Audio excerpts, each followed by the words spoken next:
Hi friends, welcome to my channel Priyatarangalu audio stories in Telugu. ఈ channel మీకు నచ్చితే like చేసి సబ్స్క్రైబ్ చేయండి. సారీ ఫ్రెండ్స్, 4 రోజుల నుండి అప్డేట్స్ ఇవ్వలేకపోయాను. ఇంట్లో ఒక చిన్న ఫంక్షన్ ఉండటం వల్ల కుదరలేదు. వంశీమోహనం పార్ట్ 30. హాస్పిటల్ నుండి బయలుదేరిన వంశీ డైరెక్ట్గా పోలీస్ స్టేషన్కి వెళ్తాడు. కంప్లైంట్ ఇస్తాడు.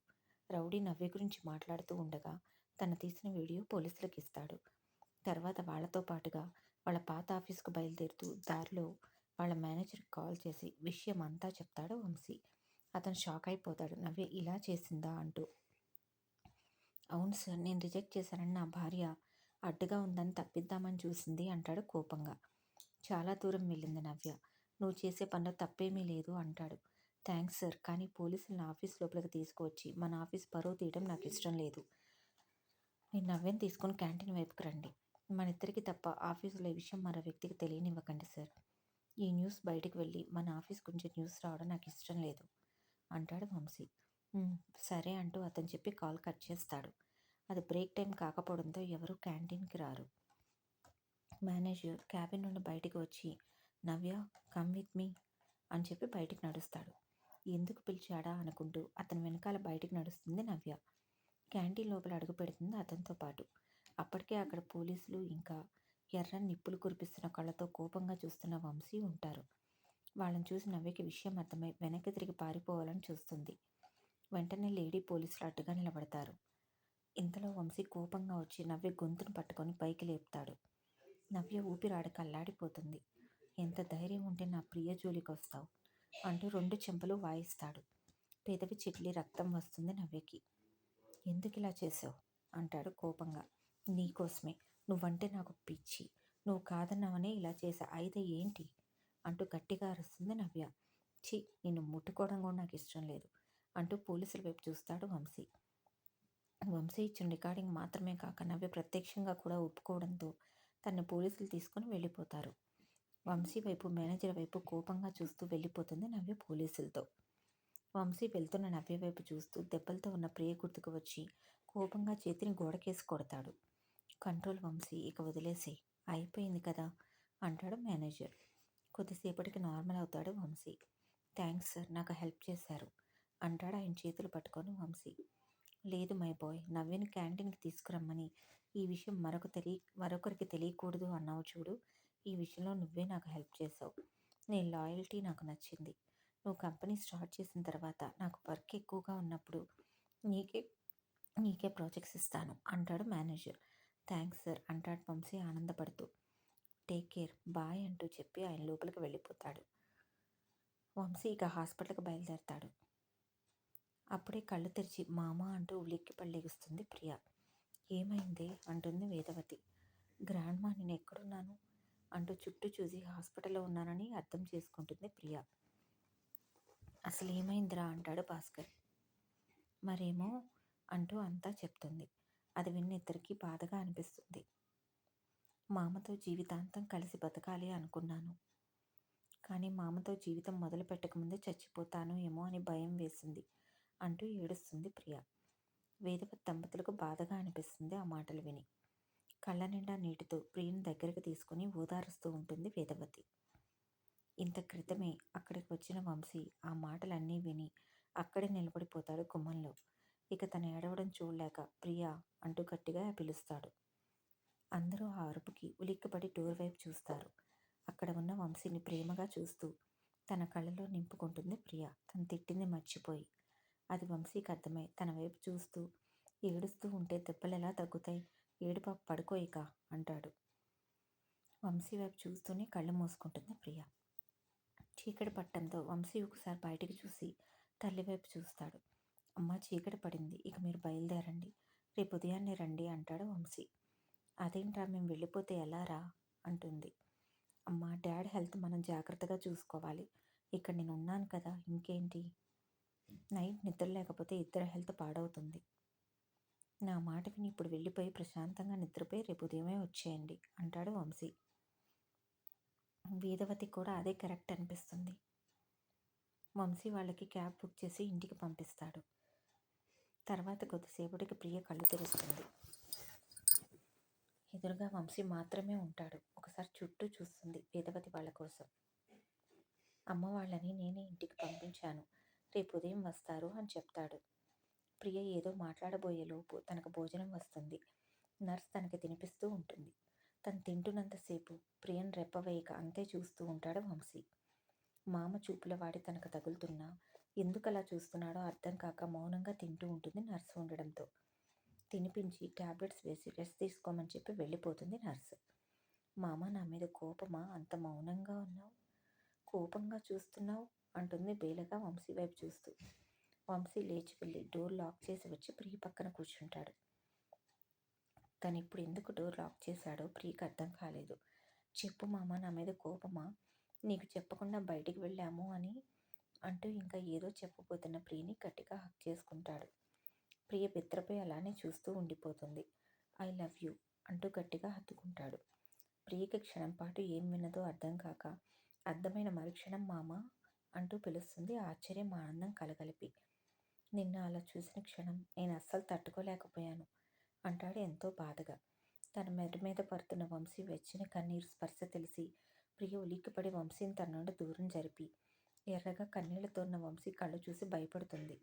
ప్లీజ్ మామ, ఇప్పుడు ఏమైందని అంటుంది ప్రియ. వంశీ కళ్ళు తుడుచుకొని మంచానికి ఆనుకొని ప్రియ చుట్టూ చేతులు వేసి దగ్గరికి తీసుకుని హత్తుకుంటాడు. ఇంకా వంశీ కళలో ఇంతకు ముందు కత్తితో ఆ రౌడీ ప్రియను పొడవబోవడమే గుర్తుకు వస్తూ ఉంటుంది.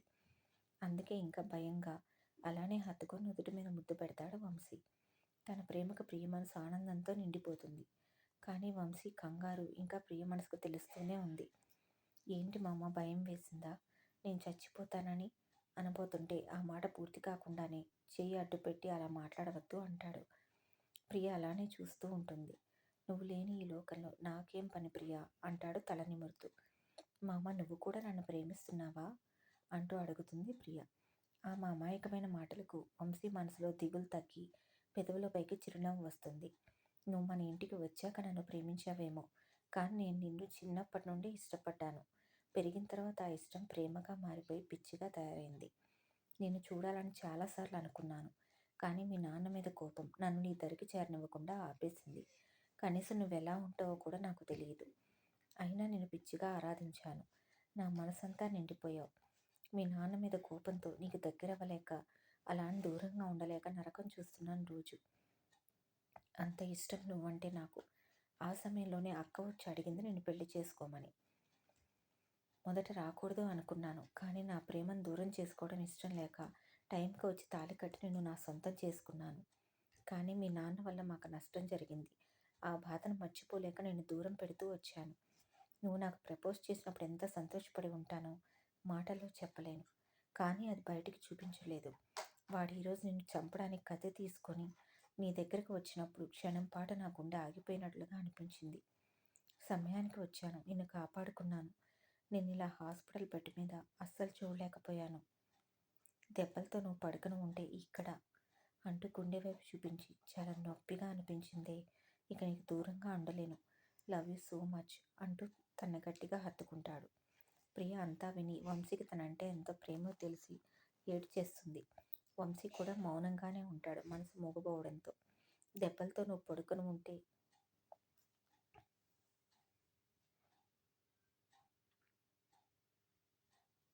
వంశీ కూడా మౌనంగానే ఉంటాడు, మనసు మూగబోవడంతో.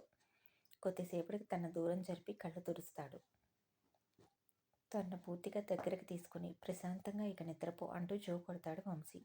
ఇద్దరూ అలానే కూర్చొని నిద్రపోతారు. ఉదయాన్నే పిల్లల కోసం బ్రేక్ఫాస్ట్ రెడీ చేసుకుని హాస్పిటల్కి వచ్చిన వేదవత్ దంపతులు తలుపు కొట్టిన వంశీ వాళ్ళ తలుపు తీయకపోవడంతో కంగారు పడతారు. పక్కనే కిటికీ ఉండడంతో కొద్దిగా ఓపెన్ చేసి కంగారుగా చూస్తారు. మంచంపై కూర్చొని వంశీ తన ఎద మీద తల పెట్టుకుని నిద్రపోతున్న ప్రియ చుట్టూ చేతులు వేసి భద్రంగా తనను చుట్టుకొని పడుకున్న వంశీ. వాళ్ళని అలా చూసి పెద్దవాళ్ల కళ్ళలో కన్నీళ్లు వచ్చేస్తాయి. మెల్లిగా కిటికీ తలుపు వేసి వచ్చి అక్కడున్న చైర్లో కూర్చుంటారు ఇద్దరు. ఈ సమయం కోసమే ఇన్నాళ్ళుగా ఎదురు చూసాం మనం. పిల్లలిద్దరూ సంతోషంగా ఉన్నారు, అది చాలు మనకు అనుకుంటారు ఇద్దరు. చాలా రోజుల తర్వాత ప్రశాంతంగా వాళ్ళ మనసులు తేలిక పడతాయి. కొద్దిసేపటి తర్వాత ముందుగా మెలకు వస్తుంది వంశీకి. వాళ్ళు కూర్చొని నిద్రపోవడం చూసుకొని అయ్యో పాపం, ఇది కూడా ఇలానే నిద్రపోయిందా అనుకుంటూ ప్రియా అంటూ తన బొగ్గల మీద తడుతూ లేపుతాడు. మెల్లగా కళ్ళు తెరుస్తుంది ప్రియ. రాత్రంతా కూర్చుని నిద్రపోయాం మనం. నీకు దెబ్బలు నొప్పిగా అనిపించలేదా అంటాడు ప్రేమగా ఆమె తల నిమురుతూ. ప్రియ స్వచ్ఛంగా నవ్వుతుంది. నీ ప్రేమలో నాకేమీ తెలియవు మామా అంటుంది వంశీ వైపు చూస్తూ. ప్రేమగా తన నుదుటి మీద ముద్దు పెట్టుకుని తన పడుకోబెడతాడు సరిగ్గా. తను వెళ్ళి డోర్ తెరవగానే ఎదురుగా తల్లిదండ్రులు కూర్చొని ఉండడం చూసి, నాన్న మీరెప్పుడు వచ్చారు అంటూ వెళ్ళి వాళ్ళ దగ్గర కూర్చుంటాడు. ఇప్పుడే నాన్న, మీరింకా లేచి ఉండర్లే అనుకుంటూ ఇక్కడే కూర్చున్నాం అంటాడు భాస్కర్. అందరూ లోపలికి వెళ్తారు. అలా హాస్పిటల్ బెడ్లోనే 3 రోజులు ప్రియకి దెబ్బలన్నీ పూర్తిగా తగ్గిన తర్వాతనే చూసుకొని ఇంటికి తీసుకొని వెళ్తారు. గుమ్మం దాకా వెళ్ళిన ప్రియని చేయి పట్టి ఆపుతాడు వంశీ. ఈ లోపలే వేదవతి హారతి తీసుకొని వస్తుంది. ప్రియకి హారతి ఇచ్చి లోపలికి తీసుకురావడానికి. నువ్వు లోపలికి రారా, నేను దానికి హారతి ఇవ్వాలి అంటుంది వేదవతి. లేదమ్మా, మొదటిసారి పెళ్ళైన రోజు నువ్వు హారతి ఇచ్చి ఇంట్లోకి ఆహ్వానించినప్పుడు ఎవరం హ్యాపీగా లేము. కానీ ఇప్పుడు అలా కాదు. ఒకరినొకరు అర్థం చేసుకున్నాం, కలిసి బతుకుదాం అనుకుంటున్నాం. ఇప్పుడు ఇద్దరికీ కలిపి హారతి ఇవ్వమ్మా అంటూ ప్రియ భుజం చుట్టూ చేయి వేసి దగ్గరికి తీసుకుంటాడు వంశీ. ప్రియ తడిచేరిన కన్నులతో అంతే చూస్తూ ఉంటుంది వంశీ వైపు. భాస్కర్కి చెప్పలేనంత సంబరంగా అనిపిస్తుంది. వేదవతి ఆనందంగా ఇద్దరికి కలిపి హారతిస్తుంది. ఇద్దరూ ఒకేసారి కుడికాలు పెట్టి లోపలికి వస్తారు. ప్రియని తీసుకువెళ్ళి వాళ్ళ రూమ్లో పడుకోబెట్టి రెస్ట్ తీసుకోమని చెప్తాడు వంశీ. తర్వాత రోజు నుండి వంశీ తన ఆఫీస్ పని మీద వెళ్ళిపోతాడు. రోజులు గడుస్తూ ఉంటాయి. ప్రియ పూర్తిగా నార్మల్ అయిపోతుంది. చూస్తుండగానే వంశీ ఆఫీస్కు సంబంధించిన కన్స్ట్రక్షన్ పనులన్నీ పూర్తయిపోతాయి. తన కంపెనీకి తన ప్రాణమైన ప్రియ పేరునే పెడతాడు. వేదవతి దంపతులకు ఆ విషయం ముందుగానే చెప్తాడు. మీరిద్దరూ మా పిల్లలేరా, నా మనవరాలు పేరు పెట్టుకుంటే మాకింకా ఆనందం అంటూ చెప్తారు వాళ్ళు. కేపీ ఇండస్ట్రీస్ అని పెడతాడు వంశీ కంపెనీ పేరుని. అంటే కృష్ణప్రియ అని అర్థం. ఒక మంచి రోజు చూసుకొని తల్లిదండ్రుల చేత తన కంపెనీని ఓపెన్ చేయిస్తాడు వంశీ. తన పేరుని కంపెనీకి పెట్టడం చూసి తన మీద తన మామకి ఎంత ప్రేమ ఉందో అని మురిసిపోతుంది ప్రియ. మెల్లగా చిన్న చిన్న ప్రాజెక్ట్స్తో వంశీ కంపెనీ మొదలవుతుంది. ఒకరోజు నైట్ నిద్ర రాక ఆలోచిస్తూ ఉంటుంది ప్రియ. ప్రియను తన హృదయం మీద పడుకోబెట్టుకుని ఎందుకో నా బంగారు తెగ ఆలోచిస్తుంది, ఏంటంటే విషయం అంటూ అడుగుతాడు వంశీ తన తల్లిని ముద్దుగా ఢీ కొడుతూ. మామ అది అది అంటూ ఇక ఏమీ అడగలేక ఇబ్బంది పడుతూ ఉంటుంది ప్రియ. నా దగ్గర నువ్వు ఫ్రీగా ఉండవచ్చురా, ఇబ్బంది పడకుండా విషయం చెప్పు అంటాడు వంశీ. మామ, నేనంటే నీకు ప్రాణం కదా, మరి ఇంతవరకు నువ్వు నీ పూర్తి ప్రేమ నాకు ఎందుకు అందివ్వలేవు? నన్ను ఇంకా దూరంగానే ఉంచుతున్నావు ఎందుకు? నేనంటే నీకు ఇంకా కోపంగా ఉందా అంటూ కళ్ళ నిండా నీళ్లతో వంశీ వైపు చూస్తుంది ప్రియ. ప్రియ కన్నీళ్లు తుడిచి అందంగా ఉన్న కళ్ళ మీద ప్రేమగా చిరుముద్దులు వేస్తాడు వంశీ. తీసుకొని పెదవులు అందుకుంటాడు. వంశీ ముద్దులోని గాఢత, నువ్వు నాకు ప్రాణమని చెప్తుంటే ప్రియ దిగులంతా మటుమాయమయ్యి వంశీ చుట్టూ చేతులు చుట్టి తను కూడా తన వంతు సహకారం అందిస్తుంది. చాలాసేపటికి ఆమె పెదవులు వీడి తన వైపు చూస్తాడు. వంశీ పెట్టిన పంటికాటుకు చిరుకోపంగా చూస్తుంది ప్రియ. వంశీ గట్టిగా నవ్వేస్తాడు. కోపంలో కూడా భలే ముద్దుగా ఉంటావే నువ్వు అంటూ మరలా తన హృదయం మీద పడుకోబెట్టుకుని ప్రేమగా నుదుటి మీద ముద్దు పెడతాడు. నువ్వంటే నాకు కోపం ఏమీ లేదురా, ఇంకా నేను నిన్ను దగ్గరికి తీసుకోపోవడానికి కారణం నువ్వు పూర్తి ఆనందంగా ఉన్నప్పుడే మన కలయిక జరగాలని ఆగాను. నువ్వు ఆ రోజు చెప్పిన మాటలు నన్ను ఆలోచింపచేశాయి ప్రియా. అందుకే ఆ దిశగా నా ప్రయత్నం ఆల్రెడీ మొదలుపెట్టాను. నువ్వు చెప్పింది నిజమై మీ నాన్నకి ఏమీ తెలియకపోతే మన 2 కుటుంబాలు ఒకటి చేస్తాను. అప్పుడు నీకు నీ తల్లిదండ్రుల ప్రేమ కూడా దక్కుతుంది కదా. అప్పుడు నువ్వు పూర్తి సంతోషంగా ఉంటావు. అప్పుడు మాత్రమే మనం ఒకటవ్వాలని ఆగానురా. ఒకవేళ మీ నాన్న మంచివాడు కాకపోయినా ఆ రోజున మీ డాడీ గురించి నీకు నిజం తెలియజేసి నిన్ను నా జీవితంలోకి ఆహ్వానిస్తాను. నీకు పూర్తి సంతోషం దక్కాలని మాత్రమే నేను మనస్ఫూర్తిగా కోరుకుంటున్నాను అంటాడు ప్రేమగా ఆమె వైపు చూస్తూ. ప్రియ సంతోషపడిపోతుంది వంశీ మాటలకి. అమ్మో, నా మామ బంగారం అంటూ 2 బుక్కలు గట్టిగా లాగుతుంది. నీకేమొచ్చినా పట్టలేమే అంటూ నవ్వుతూ ప్రియను హత్తుకుంటాడు వంశీ. అలా మాట్లాడుకుంటూనే ఇద్దరూ నిద్రలోకి జారుకుంటారు. మధుసూదన్ కోపంగా ఇంట్లోకి వచ్చి విసురుగా టేబుల్ మీద ఉన్న గాజు బొమ్మని నేలకేసి విసిరి కొడతాడు. ఉలిక్కిపడి రూమ్లో నుండి బయటికి వస్తాడు వికాస్. ఇంకా కిచెన్లో నుండి మధు భార్య కూడా. ఏమైంది డాడ్, ఎందుకంత కోపం అంటాడు వికాస్ విచిత్రంగా తండ్రిని చూస్తూ. కోపం ఎందుకు అని అడుగుతున్నావేమిట్రా? ఆ వంశీగాడు ఏదో చిన్న ఉద్యోగం చేస్తున్నప్పుడే మనం వెళ్ళి రమ్మంటే ప్రియ చీకొట్టింది. ఇప్పుడు వాడు సొంతంగా కంపెనీ కూడా పెట్టాడట. ఇక అది మన మాట ఏం వింటుంది? అంటూ కోపంగా చెప్తాడు మధు. మీరిక మారరు అంటూ మధు భార్య వాళ్ళ వైపు చిరాగ్గా చూసి కిచెన్లోకి వెళ్ళిపోతుంది. తండ్రి చెప్పిన విషయం గురించి ఆలోచిస్తూ ఉంటాడు వికాస్. మధు కొడుకుతో చెప్తూ ఉంటాడు.